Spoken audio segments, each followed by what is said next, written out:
বিশেষভাবে একটি বিষয় বোধহয় এখানে কয়েকজন বক্তা উল্লেখ করেছেন।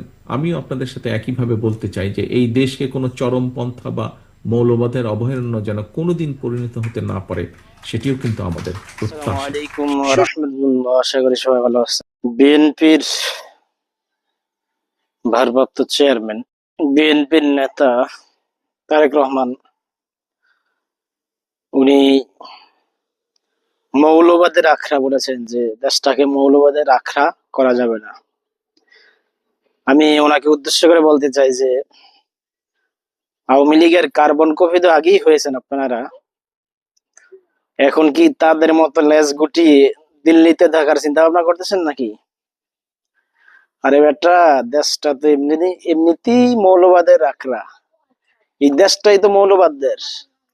যারা ইসলামী মূল্যবোধে বিশ্বাসী তাদেরই তো দেশটা তাওহীদে বিশ্বাসী। সুতরাং আবার নতুন করে কিসের আখড়া বানাবে? এই দেশ তো ইসলামপন্থীদেরই, তোমাদের মতো ধর্মনিরপেক্ষ কাফেরদের নয়। সুতরাং আওয়ামী লীগের মতো কথা বলে এই দেশে ইনশাল্লাহ তোমরা থাকতে পারবা না।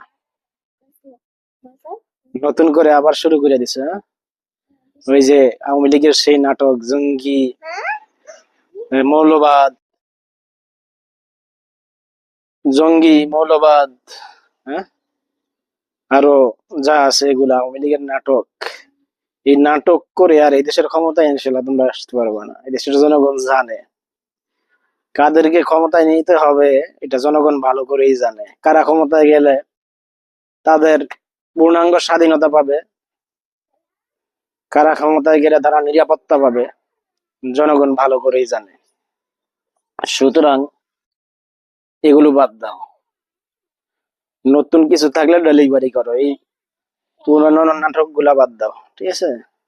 এই ধরনের মৌলবাদ স্লোগান আর চলবে না ইনশাআল্লাহ।